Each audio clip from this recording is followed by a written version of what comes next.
नमस्ते भाई सभी साथियों को, स्वागत आप सभी का हमारे YouTube चैनल ब्रह्मचर्य संदेश में। तो साथियों, आज हम बातचीत करेंगे।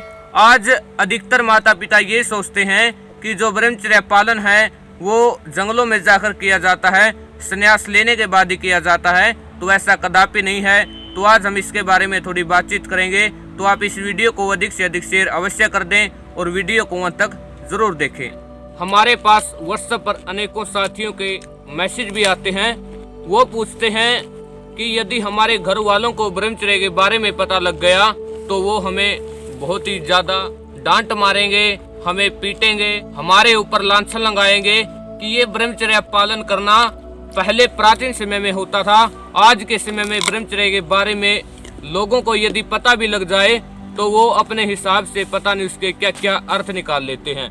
जो ब्रह्मचर्य पालन होता है, हमारी जो पेशाब करने वाली मूत्रेंद्री होती है उसके साथ छेड़छाड़ न करना, उसके साथ किसी प्रकार की कोई कुचेष्टा न करना, ये होता है ब्रह्मचर्य पालन करना।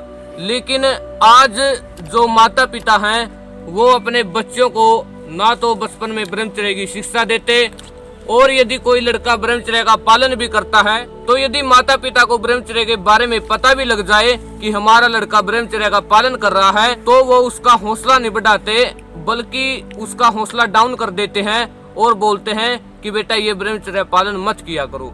हमारे पास परसों एक व्हाट्सएप पर मैसेज आया और वो लड़का मध्य प्रदेश से था। तो उन्होंने कहा कि भाई मैं ब्रह्मचर्य पालन कर रहा हूँ। तो मैंने उनसे कहा कि आप एक बार मुझसे फोन पे बात कीजिए। तो उसने कहा कि मैं मेरे मामा के यहाँ रहता हूँ, यदि उनको पता लग गया कि मैं ब्रह्मचर्य का पालन कर रहा हूँ तो वो मुझे बहुत मारेंगे। जो ब्रह्मचर्य पालन होता है वह प्रत्येक व्यक्ति को करना चाहिए, क्योंकि ब्रह्मचर्य पालन करने से उसके शरीर के अंदर अनेकों बदलाव आते हैं, उसको अनेकों लाभ मिलते हैं। जब कोई व्यक्ति शुरू में ब्रह्मचर्य पालन करता है उसको कुछ शोपन दोष आदि की समस्याएं भी होती है, लेकिन वो शरीर के लिए ज्यादा नुकसानदायक नहीं होती, क्योंकि शोपन दोष होना एक नेचुरल समस्या आप मान लीजिए।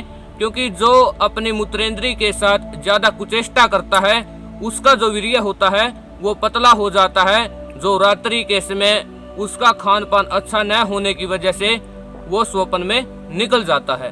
तो कहने का मेरा भाव बस इतना है कि जो भी लोग इस वीडियो को देख रहे हैं, यदि उनका लड़का ब्रह्मचर्य पालन कर रहा है और वो सोचते हैं कि ये ब्रह्मचर्य पालन करना प्राचीन युग में ही संभव था, आज के समय में लोग इसका पालन नहीं कर सकते, तो ये बिल्कुल एक भ्रांति है, ये बिल्कुल मिथ्या बातें हैं।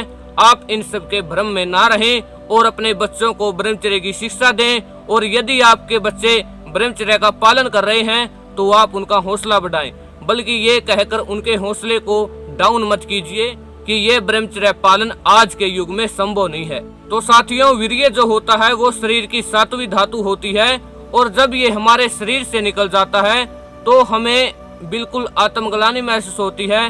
मन में ये विचार अवश्य आते हैं कि मैं इस कार्य को कदापि नहीं करूंगा। भले ही हमें 5 मिनट का मजा आए, भले ही हमें 10 मिनट का मजा आए, लेकिन अंत में हमारे मन में ये विचार अवश्य उठते हैं कि मैं आज के बाद जीवन में कदापि इस कार्य को नहीं करूंगा। बाद में अनेकों प्रश्न हमारे मन में उठते हैं। तो आप विचार कीजिए, ये जीवन शक्ति का महत्व, जीवन का असली सार जो एक नई संतान को पैदा करता है, जिससे हमारा जीवन समृद्ध बन जाता है, जो हमारे जीवन में बल, शक्ति और विद्या को बढ़ाता है, यदि हम इसका नाश करेंगे तो हमारा जीवन पतन बन जाएगा। तो आप प्रयास कीजिए ब्रह्मचर्य पालन करने का, और यदि आपसे जीवन में जो भी गलतियां हुई हैं आप उनको भूल जाइए और आज से ही प्रतिज्ञा ले लीजिए कि मैं आज के बाद कदापि ब्रह्मचर्य का नाश नहीं करूंगा। और माता पिता ये भ्रांति अपने मन से निकाल दें कि जो ब्रह्मचर्य पालन होता है वो जंगलों में जाकर किया जाता है, घर से संन्यास लेकर किया जाता है। तो ऐसा कदापि नहीं है। यदि हम ब्रह्मचर्य का पालन करेंगे तो इससे जो हमारी संतान पैदा होगी वो बड़ी ही बलवान होगी। तो इसलिए सभी को ब्रह्मचर्य का पालन करना चाहिए। तो यदि साथियों आपको आज का ये वीडियो अच्छा लगे तो आप हमें कमेंट करके अवश्य बताएं और इस वीडियो को अधिक से अधिक शेयर भी अवश्य कर दें। धन्यवाद सभी साथियों को। जय हिंद, वंदे मातरम, भारत माता की जय।